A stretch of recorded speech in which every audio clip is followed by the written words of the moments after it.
Europe 1, historiquement vôtre, avec Stéphane Bern. Mes aïeux, quelle époque, mes aïeux, quelle époque. Oui, mes aïeux, quelle époque, une époque et même plusieurs qu'on vous raconte chaque jour pendant 2 heures. Toujours avec Jean-Luc Lemoyne, David Castel-Lopez qu'on retrouve dans un instant, et maintenant avec vous, Olivier Pouls, notre guide culinaire vivant et même bon vivant. Alors, ça s'est passé dans le passé, on remonte au début du XVe siècle, lorsque les Aztèques créent un plat qui va largement leur survivre et évoluer continuellement, les tacos.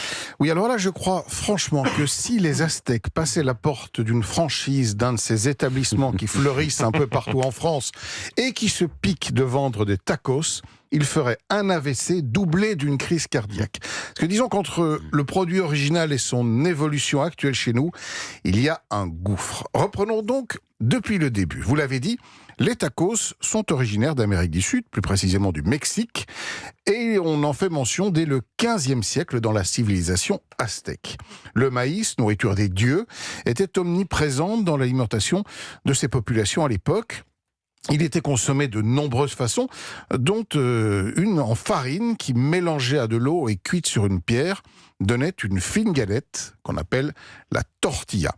On raconte que l'empereur Moctezuma Ier avait coutume de s'en servir comme cuillère pour ramasser sa nourriture, une espèce de cuillère comestible qu'il pouvait ensuite manger. Au fil du temps, le taco va s'imposer comme le plat national mexicain. Comme le pain chez nous, la tortilla est présente partout.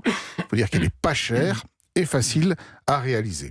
Garnie d'aliments simples et de saison, elle est l'encas des ouvriers qui partent au champ ou à la mine. Son nom, le taco, remonte au 19e siècle et pourrait d'ailleurs provenir de la feuille de papier qui emballait la poudre utilisée par les mineurs dans les mines d'argent. Une feuille de papier de forme ronde qui se nommait taquino. Les tacos vont donc conquérir le monde. À commencer, oui, évidemment, par les États-Unis. Au tout début du XXe siècle, en 1905 précisément, ce sont des travailleurs mexicains embauchés sur les chantiers du chemin de fer qui vont apporter ce plat avec eux. Il va se populariser d'abord dans les rues de San Francisco, espèce de street food de l'époque, puisqu'ils sont vendus essentiellement par des femmes que l'on surnomme d'ailleurs les Chili Queens et qui poussent des petits chariots et dispersent donc ces saveurs exotiques qui bousculent les palais locaux. Dans les années 1920, les Américains vont peu à peu s'approprier ces tacos et surtout y ajouter des ingrédients à eux. On voit alors apparaître les tacos au poulet, au bœuf haché ou garnis de fromage. Dans les années 1940, les Mexicains inventent la tortilla croustillante, vous savez, en forme de U. Ouais. Facile à garnir aussi. Eh bien, vous imaginez bien, elle séduit les États-Unis.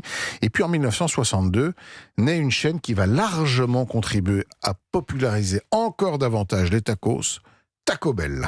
Et on s'éloigne là des recettes originales. Ben oui, mais même au Mexique, il n'existe en fait aucune recette officielle de tacos. Et de nombreuses garnitures peuvent être proposées, du poisson, des légumes, de la viande, agrémentées de légumineuses, de fruits et d'herbes. Alors, le plus populaire des tacos aujourd'hui à Mexico se nomme le taco al pastor. C'est le taco du berger, des fines tranches de porc qui sont marinées et cuites à la verticale, ensuite découpées. On y ajoute des piments, de l'oignon, du citron vert, de la coriandre et de l'ananas, c'est un peu surprenant. Quant au taco made in France, dans ce goinfre les jeunes accros à la street food, il n'a d'autre taco que le nom. Il est né dans les années 2000 dans la banlieue lyonnaise, figurez-vous, bien loin de Mexico. Un French taco qui est un mélange, je l'ai découvert il n'y a pas si longtemps que ça, absolument improbable, de différentes viandes, de différentes sauces, d'une touche de salade et de frites. Le tout emballé dans une tortilla. C'est une bombe calorique. Pauvre Aztèque, s'il C'est un savait. sandwich aux frites un peu quand C'est même. un peu ça, oui. Et ça plaît beaucoup, non? Ça plaît énormément. Ils s'en ouvrent, j'ai l'impression, toutes les semaines. Ouais, et ouais. les jeunes se goinfrent. Et ça coûte pas cher, ça cale. C'est pas très bon, mais c'est surtout extrêmement calorique. C'est venu concurrencer le grec un peu. Oui, Ouais, oui, c'est un kebab. qui n'a Un kebab. rien de grec, Grec, d'ailleurs. non, il est turc. Merci Olivier, mes aïeux, quelle époque. Olivier, on vous retrouve samedi dès 11h autour de la table des bons vivants de Laurent Mariotte sur Europe 1 avec un invité bon vivant que je connais bien, Nikos Aliagas.